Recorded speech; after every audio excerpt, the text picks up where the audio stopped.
Has there ever been a time in your life where death and dying has been talked about, or we've been bombarded with death and dying and deaths and numbers of deaths any time in history? So the time that you've been alive, if you are currently alive in 2020, 2021, 2022 and beyond, it seems that the topic of death has become very controversial.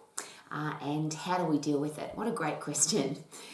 Interestingly, we're all going to die, and I'm the ultimate optimist, but that's just how it's going to be.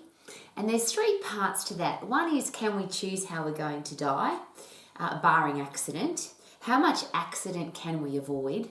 How long do you want to live for? There's a great question. And barring accident, can we live for a very long time?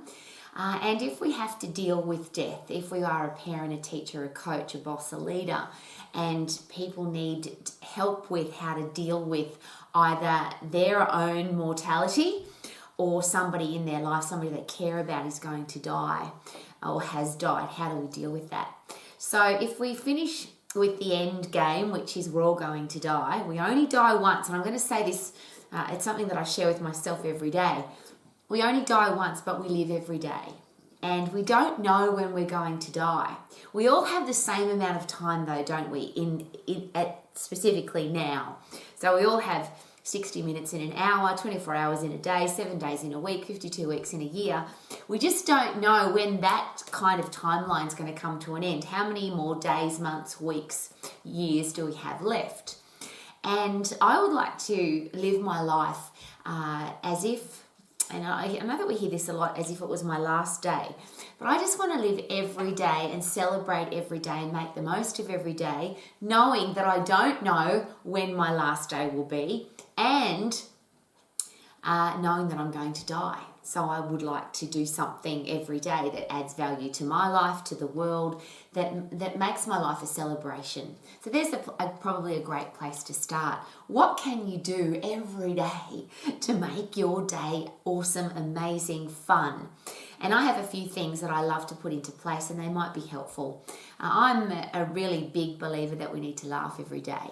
Imagine looking back over your life and thinking there's so many days where I could have laughed and I didn't.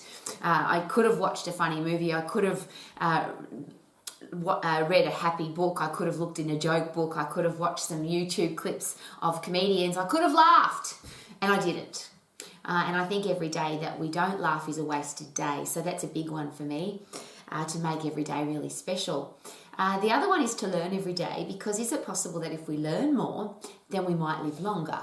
And that's one of the really interesting things about the current studies of longevity. They're being done by people who want to live a long time. So they're working out, okay, what does the human body have to do? How does the brain have to work? What do we have to change? What lifestyle things have to be different so that we can live a really long time? Because those people want to live a long time because they've got stuff to do. And that's probably another great question. Not only do we live every day, but what is our purpose for living? And a lot of people say to me, Rowie, you talk about wanting to die when you're 120, 30, 40, 50, and that's true. And the question is then, why do you want to live so long? Because the reverse of that, there's a lot of people who say to me, I don't want to live a long time because I don't want to be an 80, 90-year-old person who's sick and frail and can't do all the things that I want to do. Well, again, there's two parts to that. You don't have to be sick and frail and old. You can stay young for a really long time. And when you study the people who are living over 100, and there's several places in the world where not only are people living over 100, but they're not in a retirement village, they're not in a hospital, they're not sick, they're just living their life, their normal, awesome life. They're playing their sport, making love to their partner, eating yummy food. Most of them are still working. And not just working, but physically working. So it's not that we can't live a long time with great quality, because we can, and that's already proven. The people that are studying longevity, they're just looking at, can we go from 110 to 120 to 130 to 150, and what do we need to do to be able to do that? But the next part of that is, if you've got a lot of stuff to do, you need a long time to do it. And that's the question that I answer when people say to me, Rowie, how come you want to live for such a long time? And I used to think, when I first started as an exercise professional, I used to think that it might take me 10, 20 years at the most to excite and inspire people to exercise. I thought, once I get this great message out there that when you exercise, you feel fit, you feel strong, you've got a stack of energy, you can do all the things that you want to do, you feel positive and happy all the time, your self-esteem improves, your self-confidence is better, and life is much, much more awesome when you are healthy, fit and strong. And I thought that message would get out pretty quickly. Here I am 40 years later, 40 plus years as an exercise professional, and in that time frame the world has gotten fatter and sicker and weaker and more depressed and more overweight, and it's just been really interesting. And I have to say interesting because otherwise I'd be sad. It's been interesting to watch that, and why has that happened? And obviously, as I've become older and wiser, and there's another great quote, some people get older and wiser and some people just get older, and I don't want that to be me. I want to get older and wiser and better and fitter and stronger and more excited about life. I just would like people to be healthy, fit and strong and understand how good that feels. And I get that as I've become wiser, I can't change humans. I can't make people want to be healthy. It doesn't matter how passionate I am or how excited I am about exercise or how good it makes me feel or even how awesome my life has been because. And often people say I need somebody to inspire me and excite me and motivate me to be healthy, fit and strong. And that's that question I always ask. Could you be 20, pick a size, pick a weight, pick an energy level, pick a passion level, and just stay that way for the rest of your life? And the answer is yes, because if you're fit and if you're strong and if you want to do all of those things, of course you can.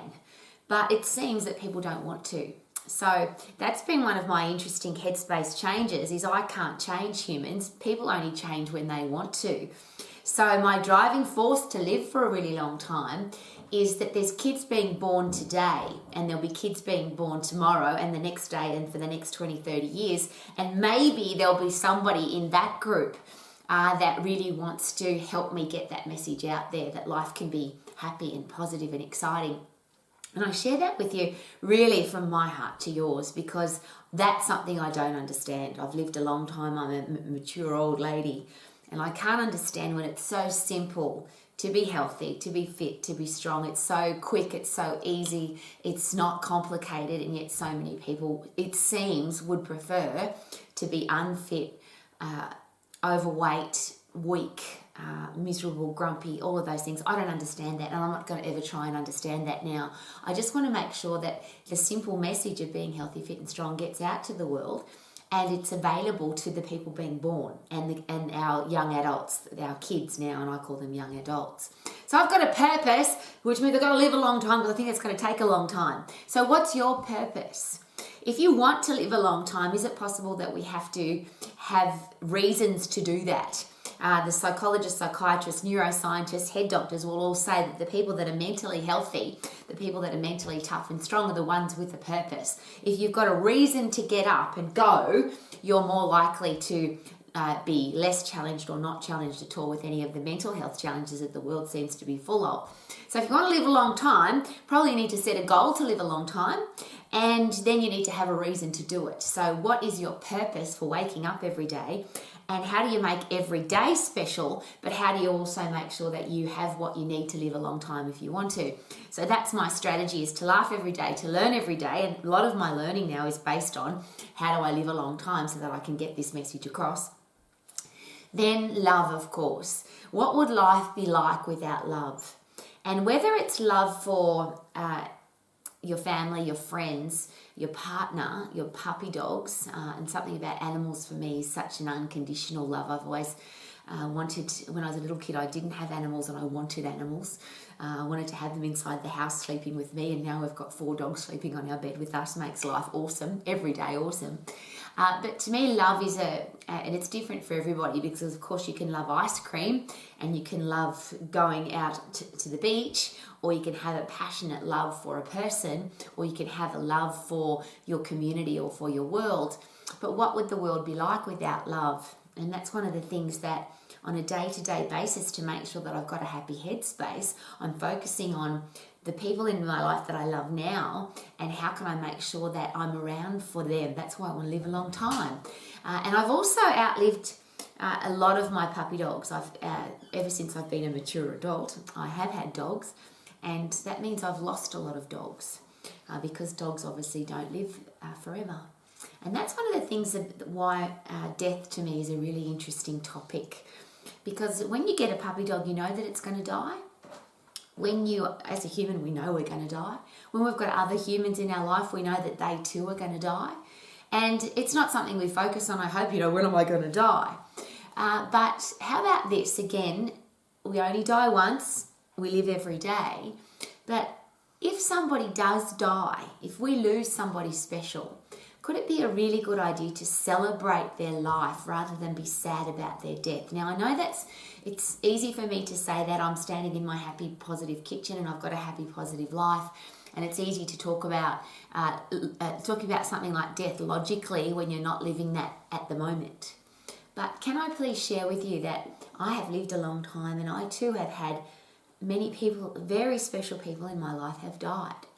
And I have, one of my coping strategies, one of the ways that I handle the absolute pain and heartache of losing someone that I really love, is celebrating their life rather than being sad about it. And I use my father as an example.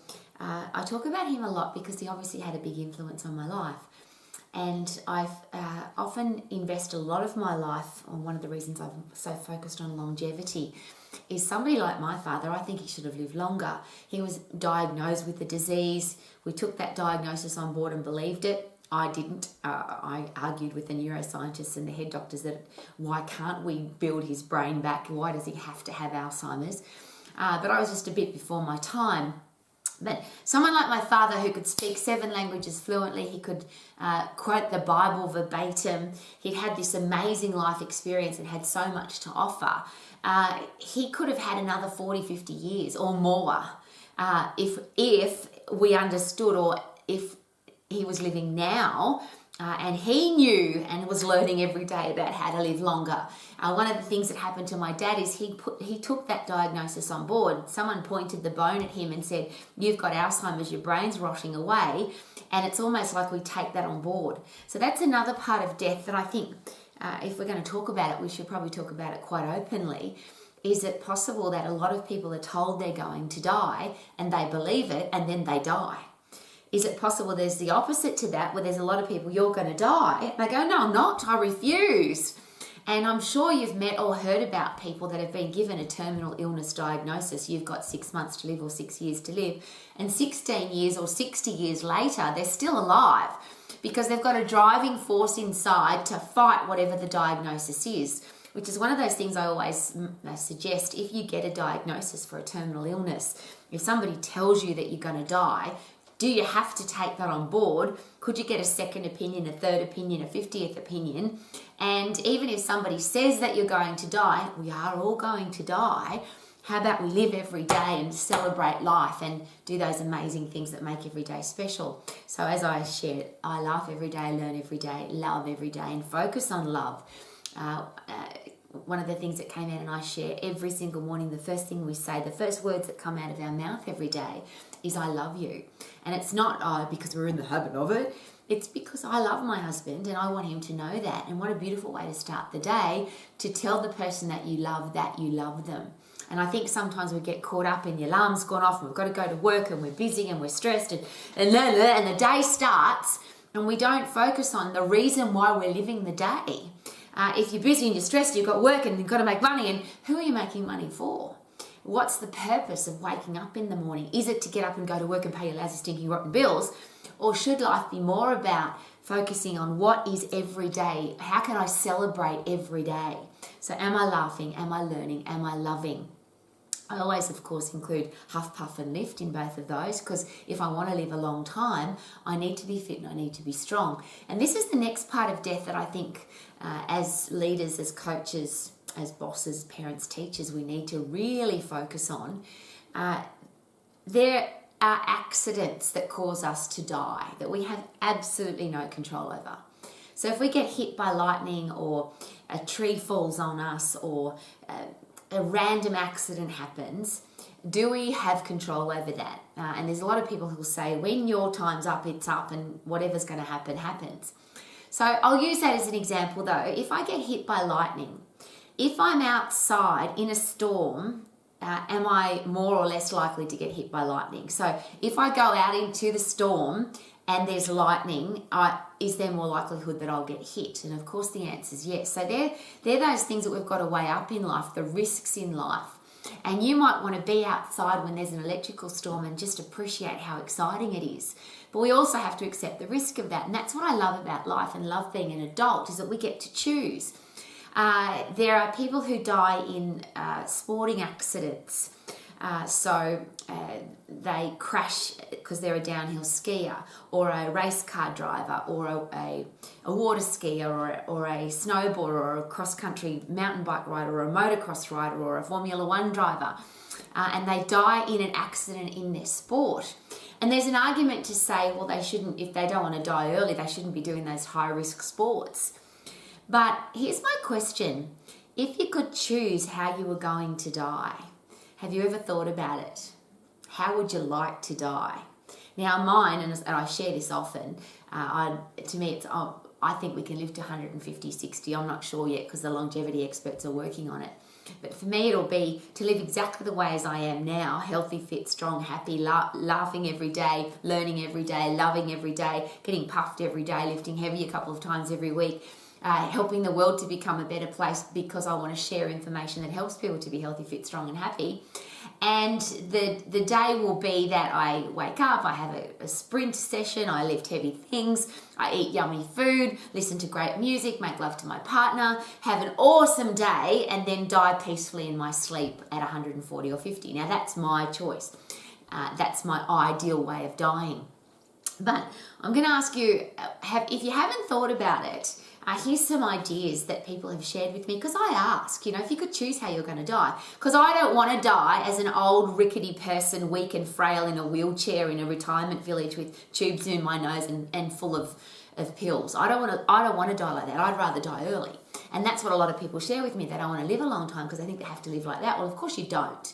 So some people have shared with me that they are downhill skiers. So they want to die at 90, 100, 120 on doing a double black diamond run on their on their favourite mountain, and die famously at over 100 because they had a skiing accident. This Mrs. Jones died at 110 skiing a double black diamond run at her favourite ski field. Wow, what a great news story. There's people who are surfers and they're still surfing at 100, 110, or they share with me, I want to still be surfing when I'm 100 and then I want to get eaten by a shark, because I don't want to die in a retirement village. I want to die in the ocean, and sharks live in the ocean, and what a great way to go is to be in my favourite place. There are people who share with me that they would like to, and I always share this story because it's an interesting one. There was a gentleman in Melbourne at a Formula One race. He was a marshal, and he got hit in the head with a wheel that came off a Formula One car, and it hit him in the head and it killed him. And I'm saying this with the positivity because that's exactly what his wife said. She said, if my husband could pick the way he was going to die, it was going to be exactly that. At a Formula One race, as a marshal, and a wheel of a Formula One car hits him in the head. There are people who share with me that they'd like to die in their favourite place. So it's on the top of a mountain, or at the beach, or in a beautiful lake, and they just want to just peacefully fall asleep and die. And I'm asking all of these questions because I think we put a lot of negativity on death.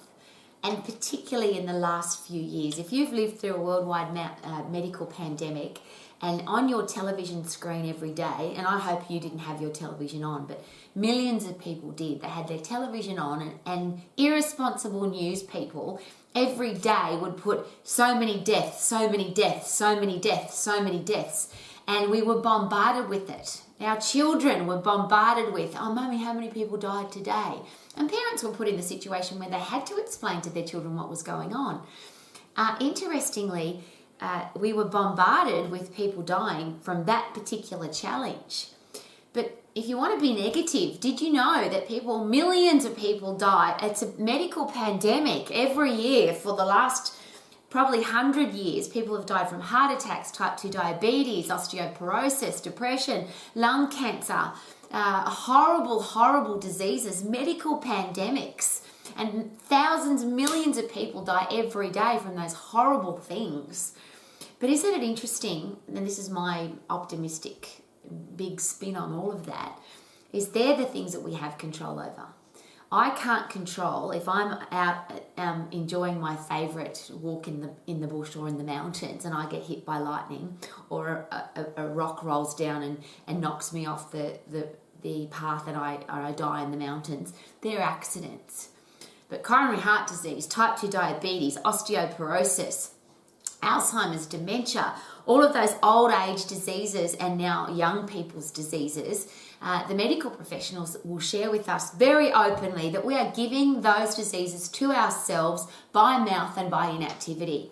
If you're healthy, fit and strong, your chances, your risk of dying from obesity, coronary heart disease, type 2 diabetes, osteoporosis, depression, Alzheimer's, all of the head diseases are almost zero.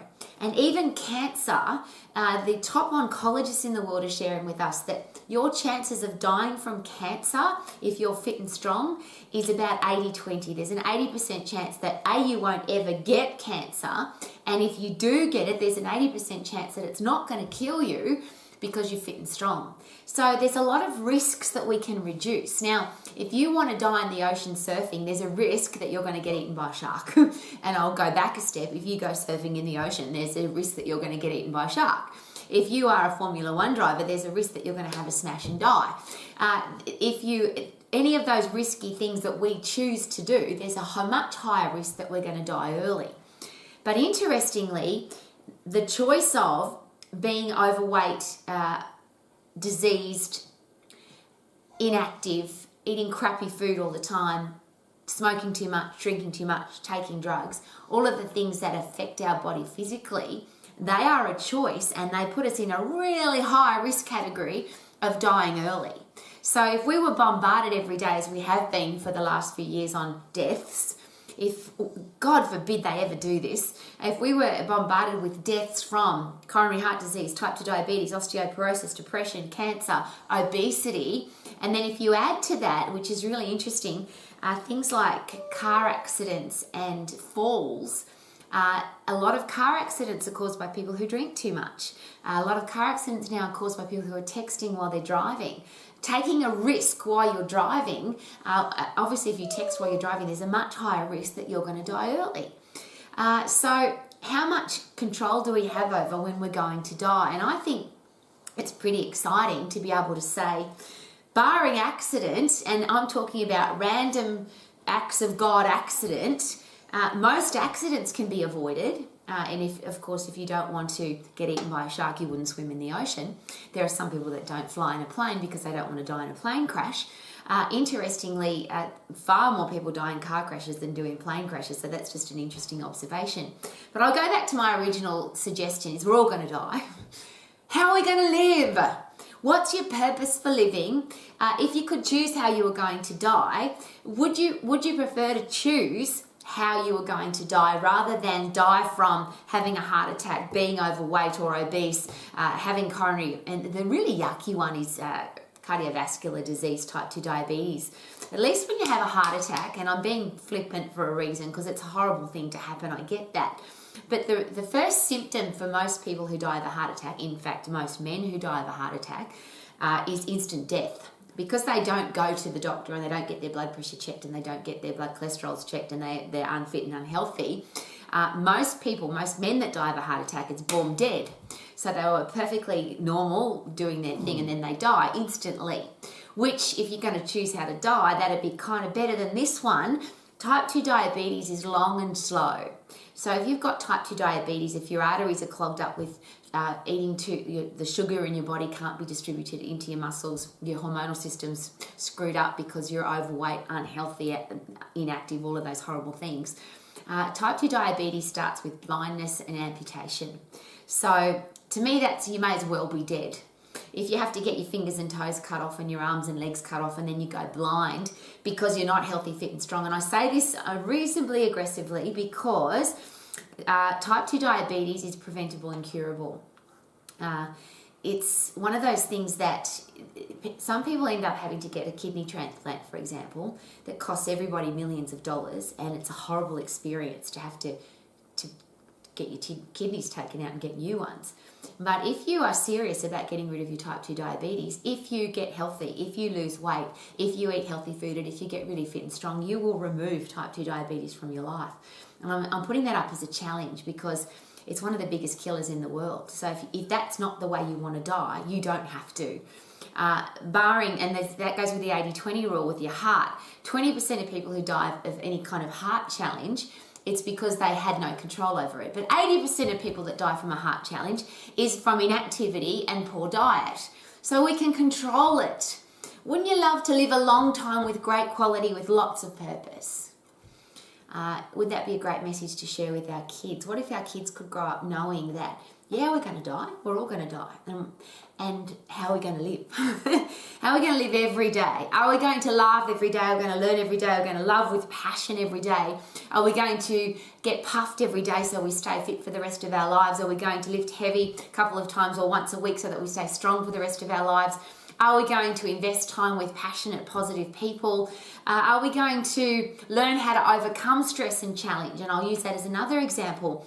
There are a lot of medical professionals now who are sharing with us that stress is one of the biggest killers in the world. Because when your body's under stress, it becomes not at ease, it becomes diseased. So all of the things, when you're fit and strong, when you get stressed, your body goes stress, increased blood pressure, increased resting heart rate, increased blood fats, increased blood sugar, go run, fight or flight, which your body's really capable of doing. So when you get stressed, obviously the best thing you can do if you don't want to die early is to go punch a bag, kick a bag, sprint, run up some stairs, get puffed, lift heavy or both, and you'll disperse stress really quickly. But most people don't do that. Most people, when they're stressed, they drink alcohol, they smoke, they take drugs, they gamble, they eat lots of food, and they leave all of that stress, high blood sugar levels, high blood fat levels, high resting heart rate, high blood pressure.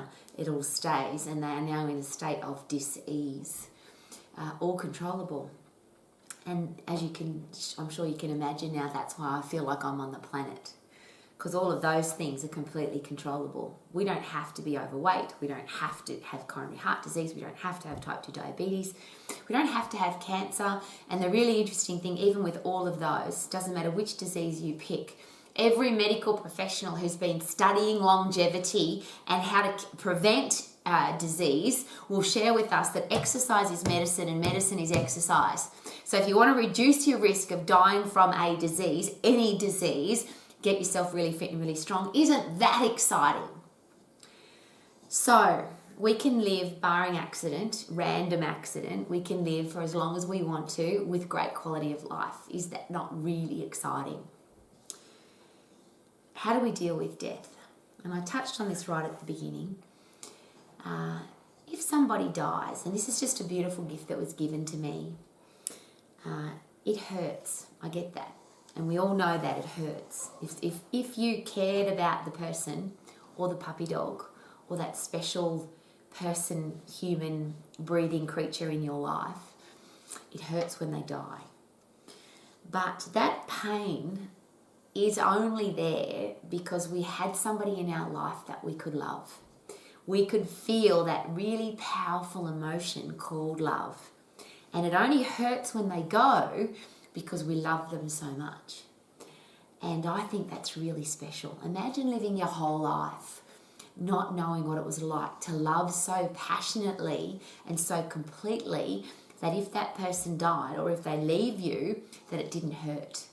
If somebody dies and it doesn't hurt, is it possible that that person wasn't very important to you? And I use this again, I don't want to be flippant, but people die every day and we hear it every day. Particularly in the last few years, we've had listed on the television how many deaths today. But people die in car accidents, reported every day. People die in wars, floods, droughts, earthquakes. People die every day. But we tend not to be emotionally upset by the people that died that we don't know. The noise you can hear in the background is my little puppy dog, Brutus. Talk about celebrating every day. He's 20 years of age. He's a puppy dog that's 20. Most people say to me, dogs don't live till 20. Well, they do. Very few, of course. It's the extreme end. The longest living dog by the Guinness Book of World Records is a dog from Australia who lived over 30. So we tell Broody every day, guess what, Brutus? You're going to be in the Guinness Book of World Records for the longest living dog ever. What a great gift he's given us. We thought we'd be really privileged if he got 15 or 16 or 17, and then he got 18 years, and then it was 19, and now he's in his 20th, well, now he's in his 21st year, and he's still here, and you can hear him. He makes noise every day when I talk to you. That makes me appreciate life. He helps me celebrate life. And when he goes, because he's going to, and I think that's a really important thing that we really need to understand as humans, particularly as leaders and parents and teachers, that if somebody dies, however they die, it can't be a shock. We can't be surprised. We can't lose it. And I know that's a challenging thing for me to say, but I'm in a leadership role. And I've had, yes, both my parents have died. I've had people on my team. I've had clients die. And I've had people rely on me to be tough and strong when somebody dies. In particular, when my father died, I remember very clearly where I was. I found out on a Super Day Saturday morning, and it hit me. It was hard, but I knew that my father was going to die.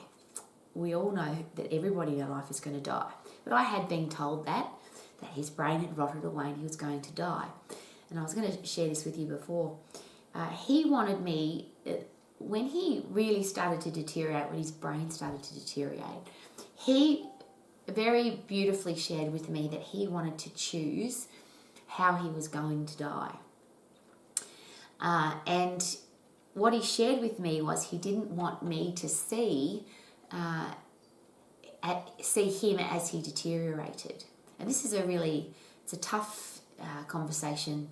May you never have to have it, but if you do, and if it could be that you have to have it with somebody else, would it be a really respectful thing to do when somebody talks to us about how they want to die, or the pain they don't want to be in, or the challenges they don't want to have? Should we respect that? And I copped a lot from a lot of people, because when my father said to me, I don't want you to visit me anymore. I don't want you to see me in this horrible hospital bed, and I don't want you to see me die like this. And my father had he had a serious temper. He was a fiery man. And I could see the fire in his eyes. He looked me in the eye and was very aggressively telling me, I don't want you to see me at my worst. But he looked me in the eye and very passionately shared with me. He said, you have a purpose. Go and live your purpose. And it's interesting because every time I do a chat like this, every time I talk to a large group of people in a big conference or seminar, I feel my dad. He used to say this to me: if you can't stand up and speak without notes, you should sit down and shut up. When we went to church or anywhere we went, if anybody was ever reading off notes or talking from notes, he would pull us out. He would take me home from church and say, we can read at home. If that person can't deliver information from their heart and with passion without notes, we're not staying here to listen. I'm just sharing with you. It's one of the cool things about my dad. And this is the interesting thing about death. Isn't it awesome that we can celebrate the person's life or could we celebrate the person's life rather than be sad about it? I wish my dad had lived another 50 years. I wish my dad would live forever, but we're not. None of us are going to live forever. We're all going to die. So here's my last question. How are you going to live every day?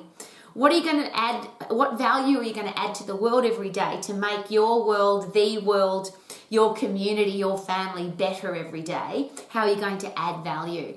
And if we only get 60 minutes in an hour and 24 hours in a day and 7 days in a week and 52 weeks in a year, and we don't know how many years we're going to get, why would we waste time on being negative, grumpy, gossiping, criticizing, pulling people down? They're the things that I don't understand and I just don't want anything to do with. How about you? I don't want to be involved in any situation that wastes any minute of my celebration of life and my living of life. I want to love every day and add value to my life and other people's lives every day so that I can look back over my life and say, I'm really proud of my life. I did all the things I wanted to do. I woke up every day with a purpose. I laughed every day. I learnt every day. I loved with my entire heart and soul. And I wanted to add value to my world, and I did. And I think it would be very sad to look back over your life, whatever design you have for your life, and may you have one. I think it would be very sad to look back over our life and say, I could have, should have, would have. Now we can't, because they're silly words. There is no could have, should have, would have. There's just I didn't. Well, I want to be the opposite. I want to live my life every day, and at the end of my life, I want to say, I did. How about you?